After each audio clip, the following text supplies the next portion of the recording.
Φροντιστήριο Μέσης Εκπαίδευσης Πρίσμα. Ποιότητα στην εκπαίδευση. Αφοσίωση στο μαθητή. Σύγχρονοι τρόποι διδασκαλίας. Τέλος λοιπόν η αγωνία των μαθητών, γιατί σήμερα ανακοινώθηκαν γύρω στις 11 οι βάσεις για τις σχολές όπου περνούν οι υποψήφοι, πλέον φοιτητές θα τους αποκαλέσω. Όπως είδατε στο ρεπορτάζ, πριν δώσω το λόγο στο καλεσμένο μας, δεν υπήρχαν αρκετά παιδιά στα σχολεία. Όλα τα παιδιά μέσω ίντερνετ μπόρεσαν και είδαν τα αποτελέσματα. Μόνο οι γονείς με τον παλιό καλό τρόπο επισκέφθηκαν τα σχολεία για να δουν τα αποτελέσματα.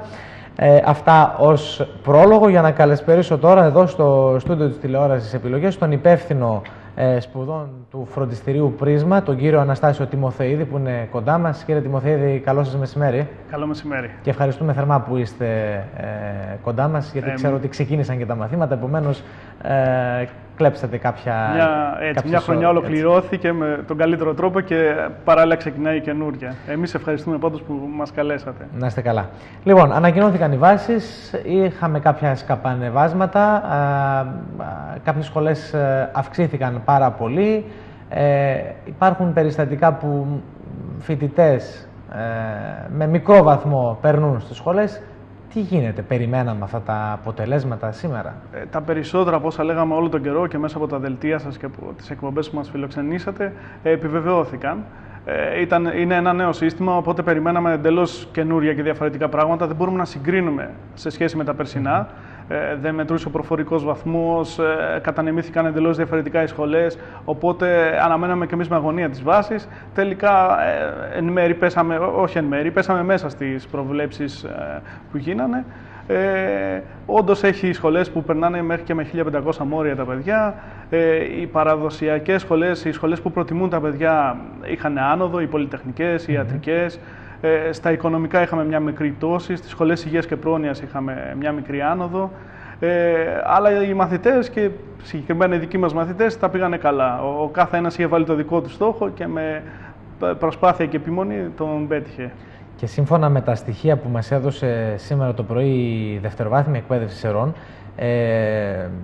έχουμε στα γενικά λύκεια μαθητές οι οποίοι πέτυχαν 895 και στα ΕΠΑΛ 118. Σε σύνολο τώρα, μου διαφεύγει το σύνολο, είναι περίπου 1100 άτομα. 1100 περίπου, ναι. Τα ποσοστά επιτυχίας ήταν και πανελλαδικά πάνω κάτω τα ίδια, δηλαδή είχαμε 70% επιτυχία.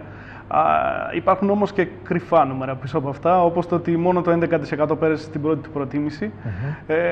Υπάρχουν και άλλα στοιχεία μέσα στη σχολή διαχρονικά που βλέπουμε το εξής, ότι το 50 περίπου των μαθητών δεν τελειώνει τη σχολή του. Και αυτό είναι είτε για το λόγο του ότι έκανε λάθος μηχανογραφικό, δεν επέλεξε σωστά τη σχολή του, προφανώς επηρεάστηκε από γονείς ή από τον περίγυρο. Γι' αυτό και λέμε στα παιδιά ότι είναι ακόμη πιο σημαντικό και από αυτό που γράφουν ίσως το να κάνουν ένα σωστό μηχανογραφικό και να διαλέξουν μια σχολή που θα την αγαπάνε και θα τη θέλουν. Το ξέρετε κι εσείς από τη δουλειά σας, αν δεν αγαπούσατε αυτό που κάνετε, δεν θα ήσασταν τόσο καλός. Σωστά. Σας ευχαριστώ θερμά για τα καλά σας λόγια. Αλλά εντάξει, πείτε ότι περνάει σε μια σχολή η οποία δεν την ήθελε.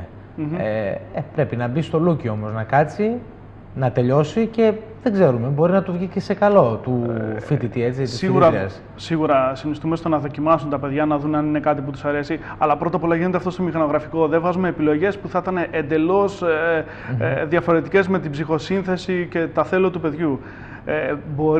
Είχαμε και το εξής φαινόμενο φέτος.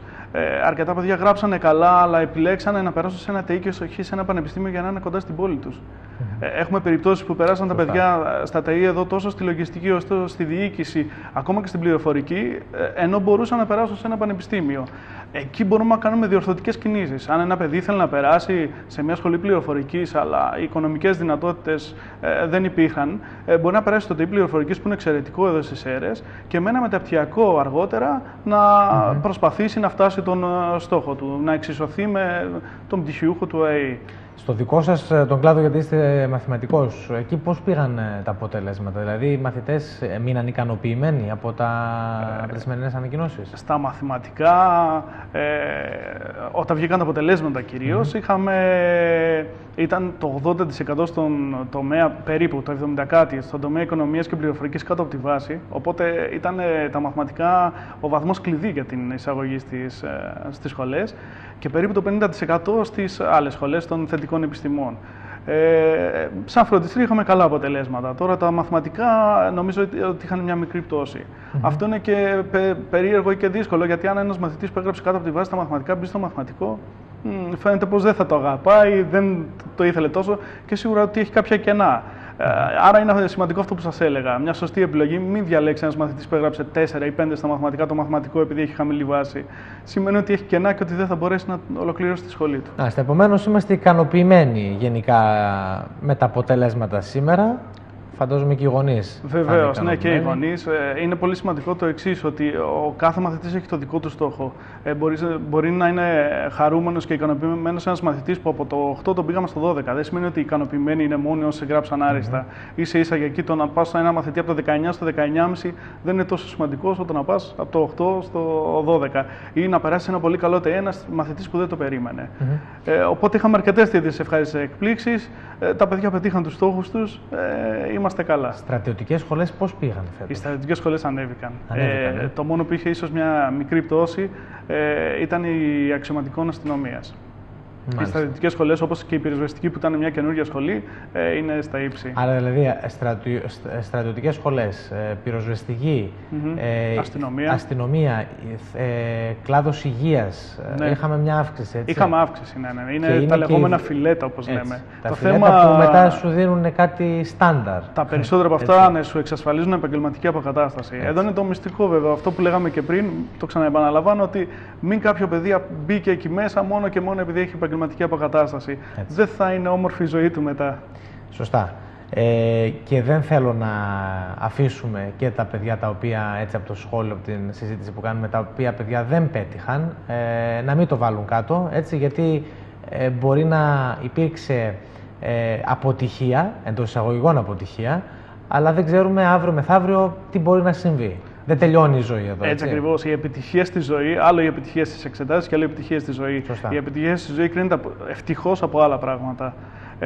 Και όπως σας προείπα, παιδιά που πέρασαν δεν ξέρουμε αν θα τελειώσουν τη σχολή. Στο τέλος κάνουμε το ταμείο που λέμε εντελώς λαϊκά. Στο τέλος βλέπουμε αν πετύχαμε ή όχι σε αυτό που θέλουμε. Ένα παιδί μπορεί να πέρασε στην ιατρική, να μην το ήθελε, να πιεζόταν από τους γονείς του, να μην την τελειώσει ποτέ.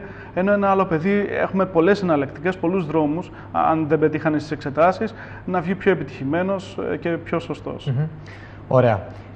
Σας ευχαριστώ θερμά για την επικοινωνία και για τα όσα είπαμε. Να πούμε ότι ξεκίνησε τώρα η σχολική χρονιά με τους μαθητές της Τρίτης Λυκείου όμως. Και με τις Τρίτης, εμείς ξεκινάμε και από το Σεπτέμβριο και όλους τους υπόλοιπους και μάλιστα στις πρώτες μέρες του Σεπτεμβρίου κάνουμε δωρεάν μαθήματα. Οπότε μπορούν να έρθουν στο χώρο μας, Ανατολική Στράκης 5, στο πρώτο όροφο είναι το φροντιστήριο, για να μας γνωρίσουν, να κάνουμε κάποια μαθήματα, να δούμε το επίπεδο των μαθητών και μετά πιο εντατικά να ξεκινήσουν και οι μικρότερες τάξεις. Και μέσα στην χρονιά, διάφορες ενημερωτικές εκδηλώσεις, δράσεις όπως είχατε κάνει και την περασμένη χρονιά για το καλό των μαθητών, έτσι. Βεβαίως. Ναι, και είμαστε κοντά τους, κάνουμε όλο αυτό τον αγώνα τόσο στο εκπαιδευτικό κομμάτι, όπως σας είπα, και στον επαγγελματικό προσανατολισμό και στο ψυχολογικό τομέα. Ωραία. Είμαστε μια οικογένεια και κοιτάζουμε για το καλύτερο δυνατό μαζί με τους γονείς και τα παιδιά να το πετύχουμε. Σας ευχαριστώ θερμά. Και εγώ ευχαριστώ πολύ.